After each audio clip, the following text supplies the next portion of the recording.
Hello friends, this is Sujata here. Welcome back to our series of classes on the parts of speech. Dear students, in the last class or previous class, we have learned about the verb. So, types of verbs, what is verb and the types of verb. So, today we are going to learn about the most important point, that is the next point of verb, that is adverb. ನಮಸ್ಕಾರ ವಿದ್ಯಾರ್ಥಿಗಳೇ, ನಿಮಗೆ ಗೊತ್ತಿರುವ ಹಾಗೆ ನಾವು ಈಗ ಹಲವಾರು ಸಿರೀಸ್ಗಳನ್ನು parts of ಸ್ಪೀಚಲ್ಲಿ ಮಾಡ್ತಾ ಬಂದಿದ್ದೀವಿ. ಸೊ ಆಲ್ರೆಡಿ ನಾವು ನೌನ್, ಪ್ರೊನೌನ್, ಆಡ್ಜೆಕ್ಟಿವ್, ವರ್ಬ್ ಈ ಎಲ್ಲ ಪಾಯಿಂಟ್ಸ್ಗಳನ್ನ ಫಾಲೋ ಮಾಡ್ತಾ ಬಂದಿದ್ವಿ. ಸೊ ಇನ್ನು ಮುಂದೆ ಅದರ ಮುಂದಿನ ಭಾಗ ಯಾವುದಂದ್ರೆ ಆಡ್ವರ್ಬ್, ಕ್ರಿಯಾ ವಿಶೇಷಣದ ಬಗ್ಗೆ ನಾವು ಇವತ್ತು ಅಧ್ಯಯನ ಮಾಡ್ತಾ ಇದ್ವಿ. ಸೊ ವಿದ್ಯಾರ್ಥಿಗಳೇ, let me tell you, first of all let me tell you about what is adverb. Okay, here the meaning of adverb is a word which modifies the meaning of a verb, an adjective or another adverb is known as an adverb ಅಂತ. So ಇಲ್ಲಿ ಏನಂದ್ರೆ ಒಂದು ಕ್ರಿಯಾ ವಿಶೇಷಣದ ಬಗ್ಗೆ, ಕ್ರಿಯಾ ವಿಶೇಷಣ ಅಂದ್ರೆ ಒಂದು ಕ್ರಿಯೆಯ ಬಗ್ಗೆ ವಿಶೇಷವಾಗಿ ಏನ್ ಮಾಡ್ತದೋ ಹೇಳ್ತಾ ಹೋಗುತ್ತೆ. ಯಾವ ರೀತಿಯಾಗಿ ಕ್ರಿಯೆ ನಡೀತಾ ಇದೆ, ಕ್ರಿಯೆ ಹೇಗೆ ನಡೀತಾ ಇದೆ, ಒಂದು ಕ್ರಿಯೆ ಎಲ್ಲಿ ನಡೀತಾ ಇದೆ, ಯಾವಾಗ ನಡೀತಾ ಇದೆ, ಎಷ್ಟು ಸಾರಿ ನಡೀತಾ ಇದೆ ಅನ್ನೋದ್ರ ಬಗ್ಗೆ ನಾವು ಒಂದು ಕ್ರಿಯೆಯನ್ನ ವಿಶೇಷವಾಗಿ ಹೇಳೋದಕ್ಕೆ ನಾವು ಕ್ರಿಯಾ ವಿಶೇಷಣ ಅಂತ ಕರಿತೀವಿ. ಸೊ ವಾಟ್ ಈಸ್ ಅಡ್ವರ್ಬ್ ಅಂದ್ರೆ ಇಲ್ಲಿ a word which modifies the meaning of word, ಅದು ವರ್ಬ್ ಅನ್ನ, a word which add something to the verb, that is called adverb ಅನ್ಬೋದು. and adjective, it also describes the adjective, ಇದು ನಾಮ ವಿಶೇಷಣದ ಬಗ್ಗೆ ಕೂಡ ಅಲ್ಲಿ ಹೇಳುತ್ತೆ. ಜೊತೆಗೆ another adverb ಅಂದ್ರೆ ಒಂದು ಕ್ರಿಯಾ ವಿಶೇಷಣದ ಜೊತೆಗೆ ಇನ್ನೊಂದು ಕ್ರಿಯಾ ವಿಶೇಷಣ ಕೂಡ ಅಲ್ಲಿ ವಾಕ್ಯದಲ್ಲಿ ಬರ್ತಾ ಇರುತ್ತೆ, ಅದರ ಬಗ್ಗೆ ನಾವು ವಿಶೇಷವಾಗಿ ಹೇಳ್ತೀವಿ. ಸೊ ಈ ಎಲ್ಲವನ್ನು ಸೇರಿ ನಾವು ಏನಂತ ಕರಿತೀವಿ ಅಂದ್ರೆ ಕ್ರಿಯಾ ವಿಶೇಷಣ ಅಂತ ಕರಿತೀವಿ. Here what is adverb? First of all let me tell you what is the meaning of an adverb. That is a word which modifies the meaning of a verb. An adjective or another adverb is known as an adverb. So here it describes or qualifies the verb. It is called an adverb. It tells us something more about verb. That is called adverb. Let us identify the adverbs through the sentence which I have written on the board. First one is she writes quickly. So here it tells about how she writes. She writes quickly. So here is quickly is an adverb because it describes the rise here. So ವಿದ್ಯಾರ್ಥಿಗಳು ನೋಡ್ರಿ, ಇಲ್ಲಿ ನಾನು ಏನ್ ಹೇಳ್ದೆ ಅಂದ್ರೆ what is adverb, ಇಲ್ಲಿ ಕ್ರಿಯಾ ವಿಶೇಷಣದ ಅರ್ಥ ಹೇಳಿದೆ. ಏನು? a word which modifies the meaning of a word, an adjective or another adverb is known as an adverb ಅಂತ ಹೇಳಿದೆ. ಇಲ್ಲಿ ಏನಂದ್ರೆ ಇದು ಒಂದು ಪದ ಕ್ರಿಯೆಯನ್ನ ಹೆಚ್ಚು ಹೊಗಳಿ ಹೇಳ್ತಾ ಇದ್ರೆ, ವಿಶೇಷವಾಗಿ ಹೇಳ್ತಾ ಇದ್ರೆ ಆ ಪದವನ್ನು ನಾವು ಕ್ರಿಯಾ ವಿಶೇಷಣ ಅಂತ ಕರಿತೀವಿ. ಅದು ಕೇವಲ ಒಂದು ಕ್ರಿಯಾ ವಿಶೇಷವಾಗಿ ಹೇಳೋದಷ್ಟೇ ಅಲ್ಲದೆ ಅದು ಅಡ್ಜೆಕ್ಟಿವ್ ಅಂದ್ರೆ ಈಗಾಗಲೇ ನಿಮ್ಗೆ ಗೊತ್ತಿದೆ ಅಡ್ಜೆಕ್ಟಿವ್ ಅಂದ್ರೆ ಏನು, ನಾಮ ವಿಶೇಷಣ ಅಂತ. ಆ ನಾಮ ವಿಶೇಷಣದ ಬಗ್ಗೆ ಕೂಡ ಅದೇನು ಹೆಚ್ಚಾಗಿ ಡಿಸ್ಕ್ರೈಬ್ ಮಾಡಿ ಹೇಳುತ್ತೆ. ಅದರ ಜೊತೆಗೆ ಇಲ್ಲಿ ಅನದರ್ ಅಡ್ವರ್ಬ್, ಒಂದು ವಾಕ್ಯದಲ್ಲಿ ಒಂದು ಅಡ್ವರ್ಬ್ ಇದ್ರೆ, ಕ್ರಿಯಾ ವಿಶೇಷಣ ಇದ್ರೆ, ಅದರ ಜೊತೆಗೆ ಇನ್ನೊಂದು ಕ್ರಿಯಾ ವಿಶೇಷಣ ಬಂದಾಗ ಅದು ಒಂದು ಕ್ರಿಯಾ ವಿಶೇಷಣದ ಬಗ್ಗೆ ಹೆಚ್ಚು ವಿಶ್ಲೇಷಣೆ ಮಾಡಿ ಹೇಳ್ತಾ ಇರುತ್ತೆ. ಸೊ ಅದನ್ನ ನಾವು ಅದಕ್ಕೋಸ್ಕರ ಇಲ್ಲಿ adjective, adverb, verb, adjective, adverb ಇವುಗಳ ಬಗ್ಗೆ ವಿಶೇಷವಾಗಿ ಹೇಳೋದಕ್ಕೆ ನಾವು ಕ್ರಿಯಾ ವಿಶೇಷಣ ಅಂತ ಹೇಳ್ತೀವಿ ಅಂತ ಹೇಳ್ಬಹುದು. ಉದಾಹರಣೆಗೆ ನಾನು ಇಲ್ಲಿ ಎಕ್ಸಾಂಪಲ್ಸ್ ಗಳನ್ನ ಬರ್ದಿದ್ದೀನಿ. ಮೊದಲನೇದೇನಂದ್ರೆ ಶಿ ರೈಟ್ಸ್ ಕ್ವಿಕ್ಲಿ. ಸೊ ನಾವಿಲ್ಲಿ ತಿಳ್ಕೊಳ್ಬಹುದು ಯಾವ್ದು ಅಡ್ವರ್ಬ್ ಇಲ್ಲಿ. ಉದಾಹರಣೆಗೆ ಇದು ಕ್ವಿಕ್ಲಿ, ಇದು ಅಡ್ವರ್ಬ್. ಹೇಗೆ?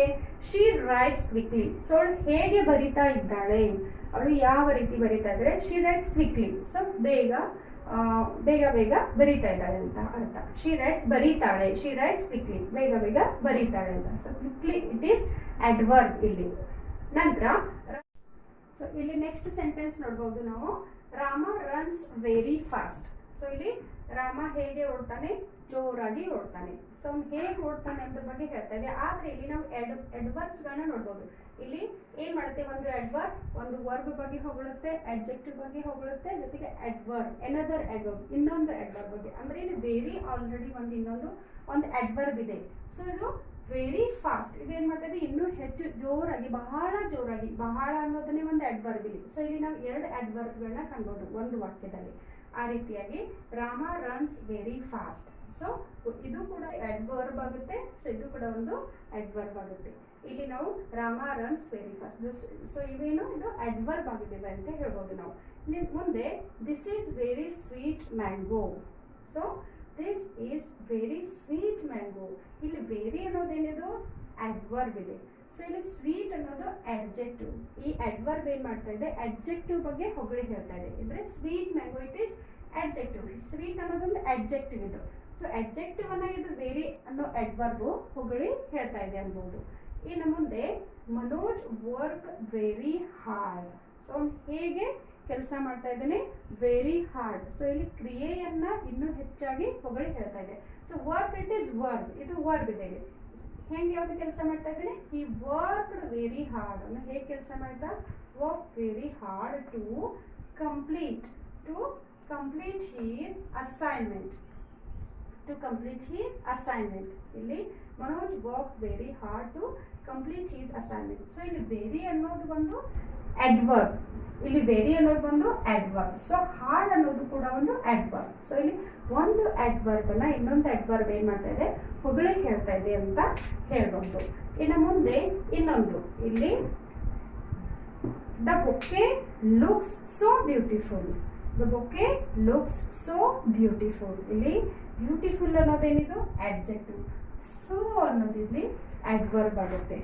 ಸೊ ಈ ತರ ಇಲ್ಲಿ ನಾವು ಒಂದು ವಾಕ್ಯದಲ್ಲಿ ಒಂದು ವರ್ಬ್ ಅನ್ನ, ವರ್ಬ್ ಅದ ಪಕ್ಕಕ್ಕೆ ಅಡ್ಜೆಕ್ಟಿವ್ ಬರ್ಬೋದು ಅಥವಾ ಅಡ್ವರ್ಬ್, ಎರಡು ಅಡ್ವರ್ಬ್ಸ್ಗಳು ಬರ್ಬೋದು. ಈ ರೀತಿಯಾಗಿ ಅದನ್ನ ಕ್ರಿಯೆಯನ್ನ ಹೆಚ್ಚು ವಿಶೇಷವಾಗಿ ಹೇಳೋದಕ್ಕೆ ನಾವೇನಂತ ಕರಿತೀವಿ ಅಂದ್ರೆ ಅಡ್ವರ್ಬ್ ಅಂತ ಕರಿತೀವಿ.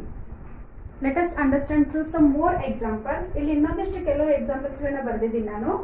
Rashmi is singing melodiously. So you can identify here. Of course, you can identify here what is adverb. That is melodiously. It is telling that how Rashmi is singing. It means singing. It is a verb. It is describing the word. ಇಲ್ಲಿ ಏನು ಮಾಡ್ತಾ ಇದೆ, ರಶ್ಮಿ ಹೇಗೆ ಹಾಡ್ತಾ ಇದ್ದಾಳೆ, ಇಂಪಾಗಿ ಹಾಡ್ತಾ ಇದ್ದಾಳೆ. So ಇಲ್ಲಿ ಹಾಡ್ತಾ ಇದ್ದಾಳೆ ಇದು ಕ್ರಿಯೆ ಆಗುತ್ತೆ. ಹೇಗೆ ಹಾಡ್ತಾ ಇದ್ದಾಳೆ, ಇಂಪಾಗಿ ಹಾಡ್ತಾ ಇದ್ದಾಳೆ. ಮೆಲೋಡಿಯಸ್ಲಿ, she is singing melodiously. So melodiously it is an adverb. Now come to the next example. He solved the problem easily. So ಇದು ಮುಂದಿನ ವಾಕ್ಯ. He solved the problem easily. ಅವನು ಸಮಸ್ಯೆಯನ್ನು ತುಂಬಾ ಸರಳವಾಗಿ ಬಿಡಿಸ್ತಾನೆ ಅಂತ. So he solved the problem easily. Here it answers the question, how does he solve the problem? ಹೇಗೆ ಅಂತ. So easily. Solves, it is here verb. ಇದೇನಾಗುತ್ತೆ, ಇಲ್ಲಿ verb ಆಗುತ್ತೆ. So illéno idu verb. So what is adverb here? Easily. How does he solve the problem? He solves the problem easily. So easily idu ಏನು ಮಾಡುತ್ತೆ, ಆ problem ಅನ್ನು ಅವನು ಹೇಗೆ solve ಮಾಡ್ತಾನೆ ಅನ್ನೋದ್ರ ಬಗ್ಗೆ ಹೇಳ್ತಾ ಇದೆ. In next, they are playing happily. They are playing happily. So of course playing, it is a verb. How they are playing? They are playing happily. So happily it is adverb. And the next one is the car is running very fast. So ಇಲ್ಲಿ ಎಲ್ಲ adverbs ಗಳು ly ಜೊತೆಗೇನೆ end ಆಗ್ತಾವಂತಿಲ್ಲ. So ಇಲ್ಲಿ the car is running very fast. ಹೇಗೆ car ಓಡ್ತಾ ಇದೆ, it is running very fast. Very, it is adverb. So already ನಾನು ಹಿಂದಿನ ವಾಕ್ಯದಲ್ಲಿ ಒಂದು ಹೇಳಿದೆ. ಸೊ ಒಂದೇ ವಾಕ್ಯದಲ್ಲಿ ಎರಡೆರಡು ಅಡ್ವರ್ಬ್ಸ್ ಗಳು ಬರಬಹುದು ಅಂತ ನಾನು ಆಲ್ರೆಡಿ ಹೇಳಿದೆ. ಸೊ ಇದು ವೆರಿ, ಇದು ಕೂಡ ಒಂದು ಅಡ್ವರ್ಬ್. ಸೊ ಫಾಸ್ಟ್ ಇದೇನ್ ಮಾಡ್ತಾ ಇದೆ, ಅಡ್ವರ್ಬ್ ಇದ್ರ ಬಗ್ಗೆ ಹೆಚ್ಚು ವಿಶೇಷವಾಗಿ ಹೇಳ್ತಾ ಇದೆ. ಹೇಗೆ ಕಾರ್ ಓಡ್ತಾ ಇದೆ, ಬಹಳ ಜೋರಾಗಿ ಓಡ್ತಾ ಇದೆ, ವೇಗವಾಗಿ ಓಡ್ತಾ ಇದೆ. So very fast, it is adverb ಅಂತ ಹೇಳ್ಬೋದು. So this is the short introduction about the adverb. So here I have written some types of the adverb. So let us know about the adverb in detail through these types. So ವಿದ್ಯಾರ್ಥಿಗಳೇ, ಇಲ್ಲಿ ನಾನು ಒಂದು ಚಿಕ್ಕ ಪರಿಚಯವನ್ನು ಕೊಟ್ಟೆ adverbs ಅಥವಾ ಕ್ರಿಯಾ ವಿಶೇಷಣದ ಬಗ್ಗೆ. ಸೊ ಇಲ್ಲಿ ನಾನು ಇದರ ಪ್ರಕಾರಗಳನ್ನೆಲ್ಲ ಬರೆದಿದ್ದೀನಿ. ಅದರ ಮೂಲಕ ನಾವಿನ್ನು ಡೀಟೇಲ್ ಆಗಿ ಇವುಗಳ ಬಗ್ಗೆ ತಿಳಿದುಕೊಳ್ಳೋಣ. Let us know the types of the adverb. So ಇಲ್ಲಿ ಪ್ರಕಾರಗಳನ್ನ ಬರೆದಿದ್ದೀನಿ. ಮೊದಲನೇದು adverb of manner. ಗುಣವಾಚಕ ಕ್ರಿಯಾ ವಿಶೇಷಣ ಅಂತ ಹೇಳ್ಬೋದು. ಇಲ್ಲಿ ಜಾಗ ಸಾಲಿಲ್ಲ, ಅದಕ್ಕೋಸ್ಕರ ನಾನು ಕನ್ನಡದಲ್ಲಿ ಬರ್ದಿಲ್ಲ. ಆಮೇಲೆ ಹೇಳುವಾಗ ನಾನು ಒಂದೊಂದಾಗಿ ಹೇಳ್ತಾ ಹೋಗ್ತೇನೆ. ಸೊ ಇಲ್ಲಿ ಮೊದಲನೇದು ಅಡ್ವರ್ಬ್ ಆಫ್ ಮ್ಯಾನರ್, ಗುಣವಾಚಕ ಕ್ರಿಯಾ ವಿಶೇಷಣ ಅಂತ ಹೇಳ್ಬೋದು. ಎರಡನೇದು ಅಡ್ವರ್ಬ್ ಆಫ್ ಟೈಮ್, ಕಾಲ ಸೂಚಕ ಕ್ರಿಯಾ ವಿಶೇಷಣ ಅಂತ ಹೇಳ್ಬೋದು. ಅಡ್ವರ್ಬ್ ಆಫ್ ಪ್ಲೇಸ್, ಸ್ಥಳವಾಚಕ ಕ್ರಿಯಾ ವಿಶೇಷಣ. Fourth one adverb of number, ಸಂಖ್ಯಾವಾಚಕ ಕ್ರಿಯಾ ವಿಶೇಷಣ. ಐದನೇದು adverb of degree or quantity, ಇಲ್ಲಿ ಪ್ರಮಾಣವಾಚಕ ಕ್ರಿಯಾ ವಿಶೇಷಣ ಅಂತ ಹೇಳ್ಬಹುದು. ನೆಕ್ಸ್ಟ್ ಅಡ್ವರ್ಬ್ ಆಫ್ ರೀಸನ್, ಇಲ್ಲಿ ಕಾರಣಗಳನ್ನು ನೀಡುವಂತಹ ಕ್ರಿಯಾ ವಿಶೇಷಣಗಳು ಅಂತ ಹೇಳ್ಬಹುದು. ಮುಂದಿದ್ದು adverb of affirmation or negation, ಸಕಾರಾತ್ಮಕ ಕ್ರಿಯಾ ವಿಶೇಷಣ ಅಥವಾ ನಕಾರಾತ್ಮಕ ಕ್ರಿಯಾ ವಿಶೇಷಣ ಅಂತ ಹೇಳ್ಬಹುದು. ಮುಂದಿದ್ದು adverb of interrogation or relative adverb ಅಂತ, ಇಲ್ಲಿ ಪ್ರಶ್ನಾರ್ಥಕ ಕ್ರಿಯಾ ವಿಶೇಷಣಗಳು ಅಂತ ಹೇಳ್ಬಹುದು. ಸೊ ಇವೆಲ್ಲವೂ ಈ ಅಡ್ವರ್ಬ್ ಅಥವಾ ಕ್ರಿಯಾ ವಿಶೇಷಣದ ಪ್ರಕಾರಗಳು. ಇವುಗಳನ್ನು ನಾವು ಒಂದೊಂದಾಗಿ ಇವಾಗ ಅಧ್ಯಯನ ಮಾಡ್ತಾ ಇದ್ದೀವಿ. Let us know the first type of the adverb, that is adverb of manner. ಕನ್ನಡದಲ್ಲಿ ಗುಣವಾಚಕ ಕ್ರಿಯಾ ವಿಶೇಷಣ ಅಂತ ಹೇಳ್ಬೋದು. What is adverb? Adverb of manner. An adverb used to show how an action is done is called an adverb of manner. So ಇಲ್ಲಿ ಯಾವ ರೀತಿಯಾಗಿ ಕ್ರಿಯೆ ನಡೆದಿದೆ, ಸೊ ಅದನ್ನು ವಿಶೇಷವಾಗಿ ಹೇಳೋದಕ್ಕೆ ಅದಕ್ಕೆ ಅಥವಾ it shows the quality of the word, it describes the quality of work, that is called adverb of manner. How does the action has happened, ಇಲ್ಲಿ ಕ್ರಿಯೆ ಯಾವ ರೀತಿಯಾಗಿ ನಡೆದಿದೆ ಅನ್ನೋದನ್ನ ವಿಶೇಷವಾಗಿ ಹೇಳೋದಕ್ಕೆ ನಾವು ಗುಣವಾಚಕ ಕ್ರಿಯಾ ವಿಶೇಷಣ ಅಂತ ಹೇಳ್ಬೋದು. ಯಾವುವು the words for the adverb of manner? Those are quickly, bravely, happily, fast, well, soundly, probably, possibly, unfortunately, luckily, sadly, and etc. Some more. So ಇವೆಲ್ಲವೂ ಅಡ್ವರ್ಬ್ ಆಫ್ ಮ್ಯಾನರ್, ಗುಣವಾಚಕ ಕ್ರಿಯಾ ವಿಶೇಷಣಕ್ಕೆ ಉದಾಹರಣೆಗಳು. ಇನ್ನೂ ಬಹಳಷ್ಟು ಉದಾಹರಣೆಗಳಿರುತ್ತವೆ, ನಾವು ಕೆಲವೊಂದಿಷ್ಟು ಇಲ್ಲಿ ಉದಾಹರಣೆಗಳನ್ನ ಬರೆದಿದ್ದೀವಿ. So let us get an idea to the examples. First one, the children are screaming loudly. So here screaming is the verb. ಇಲ್ಲಿ ಸ್ಕ್ರೀಮಿಂಗ್ ಅನ್ನೋದು ಒಂದು ಕಿರಿಚಾಡ್ತಾ ಇದ್ದಾವೆ. ಹೇಗೆ ಕಿರಿಚಾಡ್ತಾ ಇದ್ದಾವೆ ಮಕ್ಕಳು? ಜೋರಾಗಿ ಹೇಗೆ ಕಿರಿಚಾಡ್ತಾ ಇದ್ದಾರೆ. ಸೊ ಅಲ್ಲಿ ಕ್ರಿಯೆ ಕಿರಿಚಾಡೋದು ಒಂದು ಕ್ರಿಯೆ. ಸೊ ಹೇಗೆ ಕಿರಿಚಾಡ್ತಾ ಇದ್ದಾರೆ? ಲೌಡ್ಲಿ, ಜೋರಾಗಿ. So here loudly it is an adverb. So it shows the quality of that of those children. ಮಕ್ಕಳ ಒಂದು ಗುಣವನ್ನ ತೋರಿಸ್ತಾ ಇದೆ, ಹೇಗೆ ಕಿರ್ಚಾಡ್ತಾ ಇದ್ದಾರೆ ಅನ್ನೋದ್ರ ಬಗ್ಗೆ ಅದು ಹೇಳ್ತಾ ಇದೆ. Next, she speaks politely. How does she speak? She speaks politely. ಹೇಗೆ ಮಾತಾಡ್ತಾಳೆ? ಸೌಮ್ಯವಾಗಿ, ವಿನಯದಿಂದ ಮಾತಾಡ್ತಾಳೆ. Speaks it is adverb and politely it is adverb. They live happily. Of course, live it is verb. How do they live? They live happily. ಹೇಗೆ ಇದ್ದಾರೆ ಅವರು? ಅವ್ರು ಹೇಗೆ ಇದ್ರು? ಖುಷಿಯಿಂದ ಇದ್ರು ಅಂದ್ರೆ they live happily. Of course, live it is verb and happily it is an adverb. The birds sing sweetly. So, of course, sweetly it is an adverb here. Govind reads quite clearly. So ನಾನು ಆಗಲೇ ನೀವು ಹೇಳಿರೋ ಹಾಗೆ ಇಲ್ಲಿ ವಾಕ್ಯದಲ್ಲಿ ಎರಡೆರಡು ಅಡ್ವರ್ಬ್ಸ್ಗಳು ಬರ್ತವೆ. ಒಂದು ಅಡ್ವರ್ಬ್ ಅನ್ನ ಇನ್ನೊಂದು ಅಡ್ವರ್ಬ್ ಏನ್ ಮಾಡುತ್ತೆ? ವಿಶೇಷವಾಗಿ ಹೇಳ್ತೆ ಅಂತ. So quite it is also adverb. Quite ಕೂಡ ಇದು ಅಡ್ವರ್ಬ್ ಆಗುತ್ತೆ. ಹೇಗೆ? Quite clearly. Govind reads quite clearly. So these are the adverbs. Okay, these are the examples for adverb of manner. So let us go to the next type of the adverb, that is adverb of time. ಕಾಲವಾಚಕ ಕ್ರಿಯಾ ವಿಶೇಷಣ ಅಂತ ಹೇಳ್ಬೋದು ಇಲ್ಲಿ, ಅಥವಾ ಕಾಲದರ್ಶಕ ಕ್ರಿಯಾ ವಿಶೇಷಣ ಅಂತಾನು ಹೇಳ್ತಾರೆ ಕನ್ನಡದವ್ರಿಗೆ. So what is the meaning of adverb of time? is an adverb is used to show when an action is done is called an adverb of time. So ಇಲ್ಲಿ ಏನಂದ್ರೆ ಆ ಕ್ರಿಯೆ ಯಾವಾಗ ನಡೆಯಿತು ಅನ್ನೋದ್ರ ಬಗ್ಗೆ ಹೇಳೋದಕ್ಕೆ ನಾವು ಕಾಲವಾಚಕ ಕ್ರಿಯಾ ವಿಶೇಷಣ ಅಂತ ಹೇಳ್ತೀವಿ. when does the action has happened, ಯಾವಾಗ ಆಯಿತು ಅಂತ. ಇಲ್ಲಿ ಉದಾಹರಣೆ the examples for the adverb of time, those are now, then, today, tomorrow, early, soon, still, yet, before, late, ago, yesterday, every day, always, never, rarely. These all are the etc. Some more examples. ಇದಕ್ಕಿಂತ ಹೆಚ್ಚು ಉದಾಹರಣೆಗಳು ಬರ್ತವೆ. So ನಾನು ಕೆಲವೊಂದಿಷ್ಟು ಉದಾಹರಣೆಗಳನ್ನ ಇಲ್ಲಿ ಬರೆದಿದ್ದೀನಿ. These are the examples for the adverb of time. So let us go through the examples. We go for walk every day. So here what is adverb? Adverb of time is every day. ಇಲ್ಲಿ ಏನು ಹೇಳ್ತಾ ಇದೆ? We go for walk every day. ನಾವು ಪ್ರತಿನಿತ್ಯ walking ಹೋಗ್ತಾ ಇದ್ವಿ. So it sowing the time. ದಿನ ಪ್ರತಿನಿತ್ಯ ಹೋಗೋದು ಟೈಮ್ ವೇಳೆ ಬಗ್ಗೆ ಅದು ಹೇಳ್ತಾ ಇದೆ. I shall complete my work tomorrow.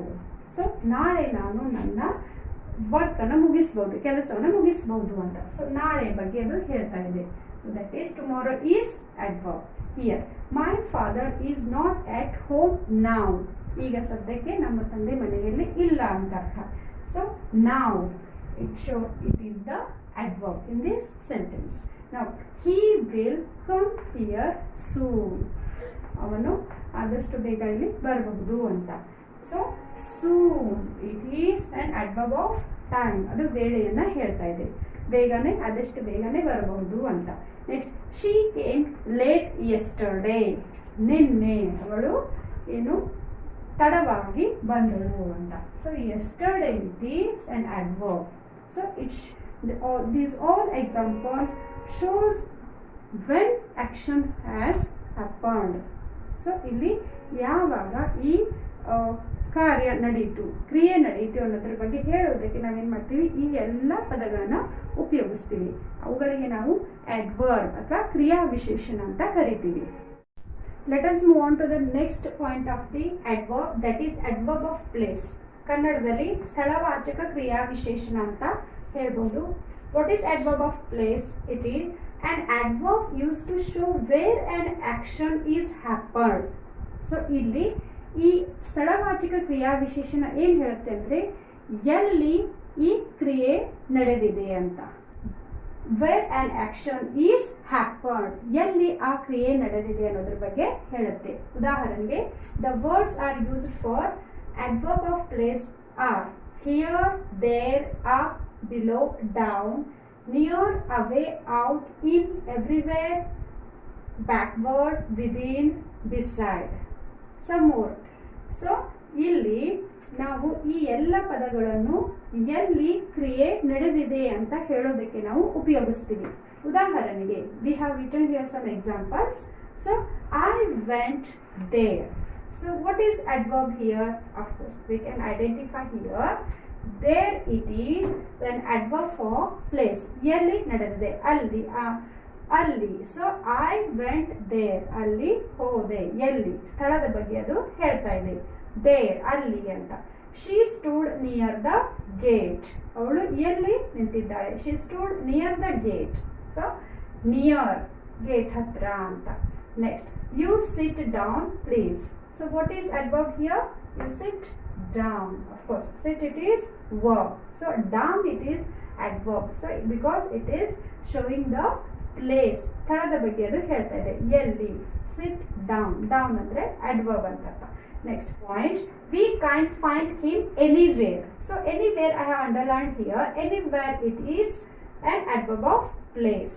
It is showing the place. We can't find him anywhere. ನಮಗೆ ಅವನು ಎಲ್ಲೂ ಸಿಗ್ಲಿಲ್ಲ, ಎನಿವೇರ್, ಎಲ್ಲೂ. ಸೊ ಇದು ಸ್ಥಳದ ಬಗ್ಗೆ ನಮಗೆ ಹೇಳ್ತಾ ಇದೆ. All students should stand here.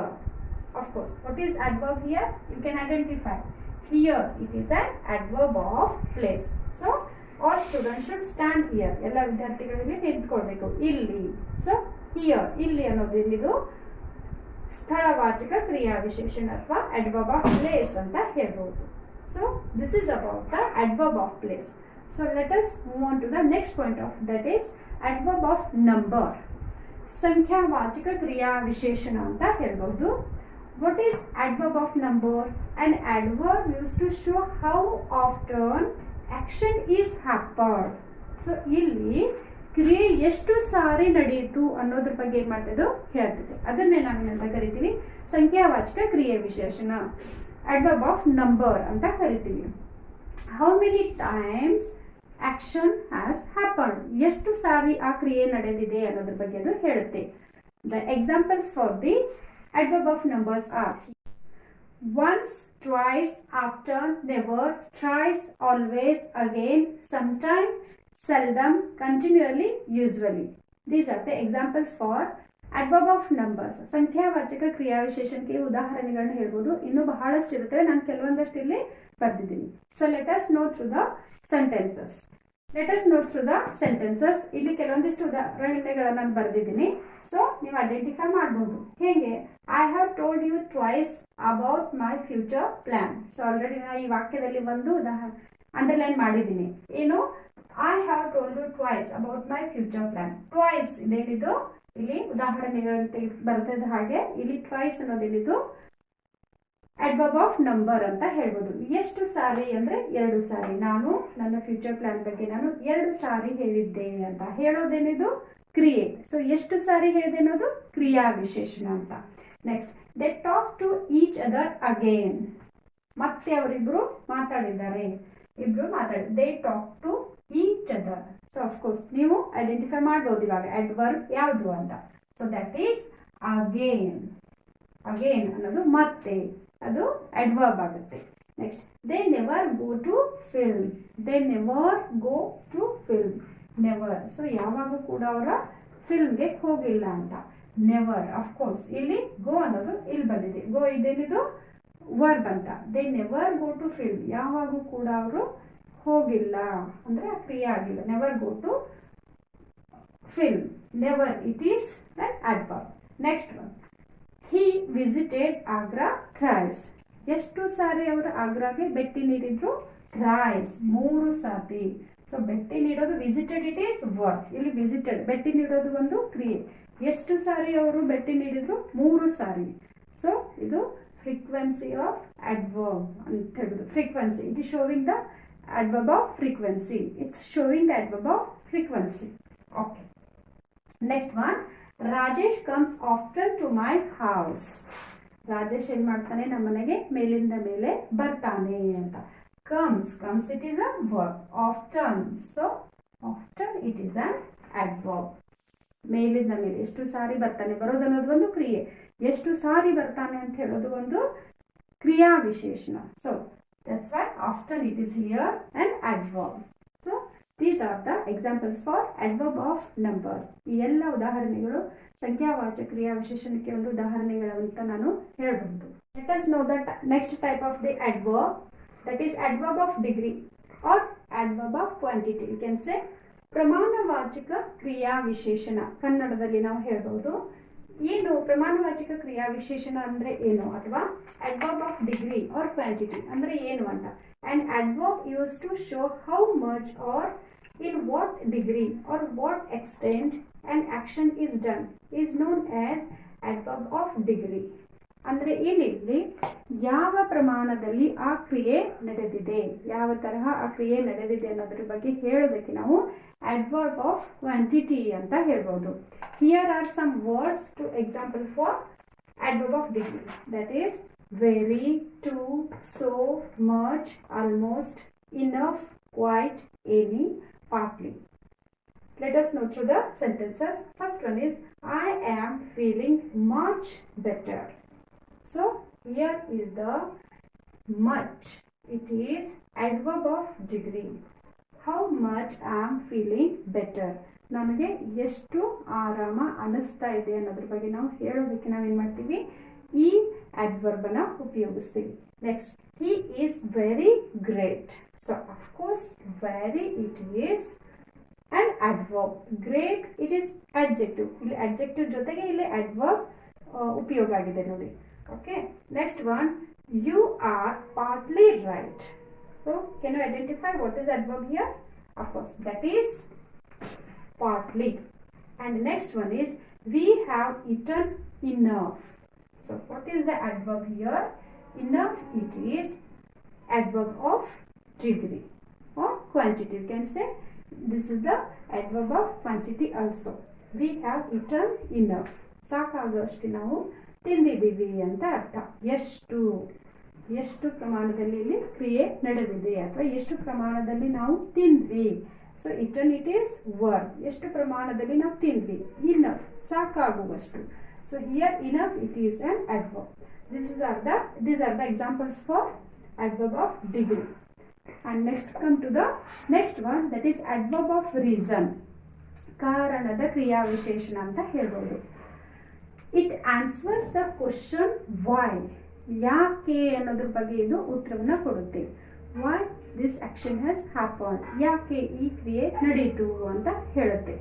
Or an adverb is to tell the reason behind the happening of particular occurrence. ಅಂದ್ರೆ ಯಾಕೆ ಈ ಕ್ರಿಯೆ ನಡೆಯಿತು, ಆಗ್ಲೇ ನಾನು ಹೇಳಿದಾಗೆ ಯಾಕೆ ಈ ಕ್ರಿಯೆ ನಡೆಯಿತು ಅನ್ನೋದನ್ನ ವಿಶೇಷವಾಗಿ ಹೇಳೋದಕ್ಕೆ ನಾವು ಕ್ರಿಯಾ ವಿಶೇಷಣ adverb of reason ಕಾರಣದ ಕ್ರಿಯಾ ವಿಶೇಷಣ ಅಂತ ಹೇಳ್ಬೋದು. Here are some words for the adverb of reason. What are those? Because, therefore, hence, so, lest, in order to, thus, etc. or some more. ಇನ್ನೂ ಕೆಲವೊಂದಿಷ್ಟು ನಾವು ಪದಗಳನ್ನು ಇಲ್ಲಿ ಉಪಯೋಗಿಸಬಹುದು ಯಾವ ಕಾರಣ ನೀಡೋದಕ್ಕೆ. ಹೇಗೆ ಅಂತ come to the sentences. First one is I was not well, hence did not go to school today. ಯಾಕೆ ನಾನು ಶಾಲೆಗೆ ಹೋಗಲಿಲ್ಲ ಅಂತ ಹೇಳೋದಕ್ಕೆ ನಾವು ಒಂದು adverb ಅನ್ನ ಯೂಸ್ ಮಾಡ್ತೀವಿ. ಇಲ್ಲಿ ಐ ವಾಸ್ ನಾಟ್ ವೆಲ್, ನನಗೆ ಹುಷಾರಿಲ್ಲ, ಅದಕ್ಕೋಸ್ಕರ ನಾನು ಶಾಲೆಗೆ ಹೋಗಿಲ್ಲ. ಹೋಗೋದ್ರ ಬಗ್ಗೆ, ಯಾಕೆ ಹೋಗಿಲ್ಲ ಅನ್ನೋದ್ರ ಬಗ್ಗೆ ಅದು ವಿಶೇಷವಾಗಿ ಹೇಳ್ತಾ ಇದೆ. ಸೊ ಹಿಯರ್ ಹೆನ್ಸ್ ಅನ್ನೋದು ಇಲ್ಲಿ ಏನಾಗುತ್ತೆ, adverb ಆಗುತ್ತೆ. ನೆಕ್ಸ್ಟ್ ಬಂದು second one, she was hungry so she ordered food. So ಯಾಕೆ ಫುಡ್ ಆರ್ಡರ್ ಮಾಡಿದ್ಲು, ಅವಳಿಗೆ ಹಸಿವಾಗಿತ್ತು, ಅದಕ್ಕೋಸ್ಕರ ಅವಳು ಆಹಾರವನ್ನ ಆರ್ಡರ್ ಮಾಡಿದ್ಲು ಅಂತ. So what is adverb here? So she was hungry so she ordered food. So it is an adverb here. And come to the next one, that is I sing because I like singing. ಯಾಕೆ ನಾನು ಹಾಡ್ತೀನಿ ಅಂತ. I sing because I like singing. Because it is here an adverb. So these are the examples for adverb of reason. So ಇವು ಕಾರಣದ ಕ್ರಿಯಾ ವಿಶೇಷಣಗಳು ಅಂತ ನಾವು ಹೇಳಬಹುದು. Let us move on to the next type of adverb, that is adverb of affirmation and negation. ಇಲ್ಲಿ ಮುಂದಿನ ಪ್ರಕಾರ ಯಾವುದಂದ್ರೆ adverb of affirmation ಅಂದ್ರೇನು, ಸಕಾರಾತ್ಮಕ ಕ್ರಿಯಾ ವಿಶೇಷಣ ಅಂತ. ಮತ್ತೆ ಇಲ್ಲಿ adverb of negation ಅಂದ್ರೆ ನಕಾರಾತ್ಮಕ ಕ್ರಿಯಾ ವಿಶೇಷಣ. We can say it also, that is adverb of certainty. ಇಲ್ಲಿ adverb of affirmation ಅಂದ್ರೆ ನಾವು certainty ಅಂತಾನು ಹೇಳ್ಬೋದು. ಏನಂದ್ರೆ ಖಂಡಿತವಾಗಿ ಹೇಳುವಂತಹ ಕ್ರಿಯಾ ವಿಶೇಷಣಗಳು. ಖಂಡಿತವಾಗಿ ಅಂತ ಹೇಳೋದಕ್ಕೆ ಯಾವ ಪದಗಳನ್ನು ಉಪಯೋಗಿಸ್ತೇವಲ್ಲ ಇಂಗ್ಲಿಷ್ ಅಲ್ಲಿ, ಅವುಗಳಿಗೆ certainty, adverb of certainty ಅಂತ ಹೇಳ್ತೀವಿ. ಸೊ ಇಲ್ಲಿ an adverb which affirms a statement is called an adverb of affirmation. ಇಲ್ಲಿ ಯಾವುದು ಸಕಾರಾತ್ಮಕವಾಗಿ ಯಾವುದೇ ಒಂದು ಕ್ರಿಯೆಯ ಬಗ್ಗೆ ಸಕಾರಾತ್ಮಕವಾಗಿ ವಿಶೇಷವಾಗಿ ಹೇಳಿದ್ರೆ ಅದನ್ನ ನಾವು adverb of affirmation ಅಂತ ಕರಿತೀವಿ, ಅಥವಾ ಸಕಾರಾತ್ಮಕ ಕ್ರಿಯಾ ವಿಶೇಷಣ ಅಂತ ಕರಿತೀವಿ. ಉದಾಹರಣೆಗೆ here are some words for adverb of affirmation, that is absolutely, exactly, definitely, surely, really, certainly, and more examples. So ಇನ್ನೂ ಹೆಚ್ಚು ನಾವು ಪದಗಳನ್ನು ಉಪಯೋಗಿಸಬಹುದು. ಇನ್ನು ಕೆಲವೊಂದಿಷ್ಟು ಪದಗಳನ್ನ ಇಲ್ಲಿ ಬರೆದಿದ್ದೀನಿ. So here are the examples for adverb of affirmation, that is he will definitely do this work. Of course ನೀವು ಗುರ್ತಾ ಹಿಡಿಬಹುದು ಇಲ್ಲಿ ಯಾವುದು adverb ಇದೆ ಅಂತ ಹೇಳಿ. ಯಾವುದಂದ್ರೆ ಡೆಫಿನೆಟ್ಲಿ. ಸೊ ಖಂಡಿತವಾಗಿ, he will definitely do this work. ಆ ಕೆಲಸವನ್ನು ಅವನು ಏನ್ ಮಾಡ್ತಾನೆ, ಖಂಡಿತವಾಗಿಯೂ ಮಾಡ್ತಾನೆ ಅಂತ. Next I shall certainly help you. ಖಂಡಿತವಾಗಿ ನಾನು ನಿನಗೆ ಸಹಾಯ ಮಾಡ್ತೀನಿ ಅಂತ. ದಟ್ ಈಸ್ certainly, ಖಂಡಿತವಾಗಿ. ಸೊ ಈ ತರ ಹೇಳೋದಕ್ಕೆ ನಾವು adverb of affirmation ಅಂತ ಕರಿತೀವಿ. Next that is adverb of negation. ಇಲ್ಲಿ adverb of negation ಅಂದ್ರೆ ನಕಾರಾತ್ಮಕ ಯಾವುದೇ ಒಂದು ಕ್ರಿಯೆ ಮಾಡುವಾಗ ಅದನ್ನು ನಕಾರಾತ್ಮಕವಾಗಿ ವಿಶೇಷವಾಗಿ ಹೇಳ್ತಾ ಇದ್ರೆ ಅದನ್ನು ಅಡ್ವರ್ಬ್ ಆಫ್ ನೆಗೇಷನ್ ಅಂತ ಕರಿತೀವಿ. Such word which are used in negative statement, ಏನು ನೆಗೆಟಿವ್ ಸ್ಟೇಟ್ಮೆಂಟ್ ಕೊಡೋದಕ್ಕೆ ಯಾವ ಪದಗಳನ್ನ ನಾವು ಉಪಯೋಗಿಸ್ತೀವಿ ಅವುಗಳಿಗೆ ಅಡ್ವರ್ಬ್ ಆಫ್ ನೆಗೇಷನ್ ಅಂತ ಕರಿತೀವಿ. ಉದಾಹರಣೆಗೆ ಯಾವ ಪದಗಳನ್ನು ನಾವು ನೆಗೆಟಿವ್ ಆಗಿ ಉಪಯೋಗಿಸ್ತೀವಿ ಅವುಗಳು no, never, scarcely, hardly, nothing, nowhere ಅಂತ. ಹಿಯರ್ ಎಕ್ಸಾಂಪಲ್ಸ್ ಸೆಂಟೆನ್ಸಸ್ಗಳನ್ನ ಬರೆದಿದ್ದೀನಿ. ಯಾವಂದರೆ they will never do our work ಅಂದರೆ ಇಲ್ಲಿ ನಾವೇನು ಮಾಡ್ತೀವಿ ಅದನ್ನ ನಕಾರಾತ್ಮಕವಾಗಿ ಕ್ರಿಯೆಯನ್ನು ಹೇಳ್ತೀವಿ, ವಿಶೇಷವಾಗಿ ಆ ಕ್ರಿಯೆಗೆ ಡಿಸ್ಕ್ರೈಬ್ ಮಾಡ್ತೀವಿ. They will never do our work, ಅವರು ಈ ಕೆಲಸ ಮಾಡೋದೇ ಇಲ್ಲ ಅಂತ. Next I am not going to stay outside. I am not going to stay outside. I am not, ನಾ ಈ ಕೆಲಸವನ್ನು ಅಥವಾ ನಾನು ಹೊರಗಡೆ ನಿಲ್ಲೋದೇ ಇಲ್ಲ ಅಂತ. ಈ ಥರ ನಾವು ನೆಗೆಟಿವ್ ಸ್ಟೇಟ್ಮೆಂಟ್ ಕೊಡೋದಕ್ಕೆ ನಾವು ಈ ಥರ ಅಡ್ವರ್ಬ್ಸ್ಗಳನ್ನ ಉಪಯೋಗಿಸ್ತೀವಿ. So this is about the adverb of affirmation and negation. Okay, next come to the next point, that is interrogative or relative adverb, and this is a final type of the adverb. So ಇದು ಕ್ರಿಯಾ ವಿಶೇಷಣದ ಒಂದು ಕೊನೆಯ ಪ್ರಕಾರ ಯಾವುದಂದ್ರೆ interrogative or relative adverb. Interrogative ಅಂದರೆ ನಿಮ್ಗೆ already ಗೊತ್ತಿದೆ, ಏನು ಇಂಟ್ರೋಗೇಟಿವ್ ಅಂದರೆ ಪ್ರಶ್ನಾರ್ಥಕ ಅಂತ. ರಿಲೇಟಿವ್ ಅಂದರೆ ಅದು ಒಂದು ರಿಲೇಷನ್ ಕೊಡುತ್ತೆ, ಅಥವಾ ನಾವು WH ವರ್ಡ್ಸ್ಗಳನ್ನ ಉಪಯೋಗಿಸಿ ನಾವೇನು ಮಾಡ್ತೀವಿ ವಾಕ್ಯಗಳನ್ನು ಜೋಡಿಸ್ತೀವಿ. ಅವುಗಳಿಗೆ ರಿಲೇಟಿವ್ ಪ್ರೊನೌನ್ಸ್ನಲ್ಲಿ ಓದಿದ್ವಿ ನಾವು, ರಿಲೇಟಿವ್ ಪ್ರೊನೌನ್ಸ್ನಲ್ಲಿ. ಅದೇ ಥರ ಇಲ್ಲಿ ರಿಲೇಟಿವ್ ಅಡ್ವರ್ಬ್ಸ್ ಕೂಡ ನಾವು ಓದ್ತೀವಿ. ಯಾವುವು ಅಂದರೆ let us know, first of all let us know what is interrogative or relative adverb. That is words which are use to ask question are called adverb of interrogation or relative adverbs ಅಂತ ಹೇಳ್ಬೋದು. ಇಲ್ಲಿ ಯಾವ ಪದಗಳನ್ನು ನಾವು ಪ್ರಶ್ನೆ ಕೇಳುವುದಕ್ಕೆ ಉಪಯೋಗಿಸ್ತೀವಿ, ಯಾವುದೇ ಒಂದು ಕ್ರಿಯೆಯ ಕುರಿತು ಪ್ರಶ್ನೆ ಕೇಳೋದಕ್ಕೆ ಉಪಯೋಗಿಸುವಂತಹ ಪದಗಳನ್ನು ನಾವು ಪ್ರಶ್ನಾರ್ಥಕ ಕ್ರಿಯಾ ವಿಶೇಷಣಗಳು ಅಂತ ಹೇಳ್ಬೋದು. ಉದಾಹರಣೆಗೆ ಯಾವುವು? When, where, what, how often, how long, what and why. So ಈ ಎಲ್ಲ ಇವುಗಳಿಗೆ ನಾವು WH ವರ್ಡ್ಸ್ ಅಂತಲೂ ಕರಿತೀವಿ. ಯಾವ W ಮತ್ತು H ದಿಂದ ಪ್ರಶ್ನಾರ್ಥಕ ವಾಕ್ಯಗಳಾಗಿ ಉತ್ಪತ್ತಿಯಾಗುತ್ತವೆ ಅವೆಲ್ಲವುಗಳಿಗೆ ನಾವು ಇಂಗ್ಲೀಷಲ್ಲಿ WH ವರ್ಡ್ಸ್ ಅಂತಲೂ ಕರಿತೀವಿ. So here are all the WH words. ಇಲ್ಲೆಲ್ಲ WH ವರ್ಡ್ಸ್ಗಳು ಇದಾವೆ ನೋಡಿ. ಸೊ ಅವುಗಳನ್ನು ನಾವೇನು ಮಾಡ್ತೀವಿ, ಇಲ್ಲಿ ಅಡ್ವರ್ಬ್ ಆಗಿ ಕೂಡ ಉಪಯೋಗಿಸ್ತೀವಿ, ಕ್ರಿಯಾ ವಿಶೇಷಣಗಳಾಗಿ ಕೂಡ ಉಪಯೋಗಿಸ್ತೀವಿ. So here are some examples I have written here. Let us know them. First one is what are you doing there. ಅಲ್ಲಿ ನೀನು ಏನು ಮಾಡ್ತಿದ್ದೀಯಾ ಅಂತ ಅರ್ಥ. ಸೊ ಇಲ್ಲಿ ಪ್ರಶ್ನೆ ಕೇಳೋದಕ್ಕೆ ನಾವೇನು ಮಾಡ್ತೀವಿ, ಇದನ್ನು ಉಪಯೋಗಿಸ್ತೀವಿ, WH ವರ್ಡನ್ನು ಉಪಯೋಗಿಸ್ತೀವಿ. ವಾಟ್ ಅಂತ, so that is here adverb. ಇಲ್ಲಿ ಇದು ಅಡ್ವರ್ಬ್ ಆಗುತ್ತೆ. ಇನ್ನು ನೆಕ್ಸ್ಟ್ ಯಾವುದು? Where do you live.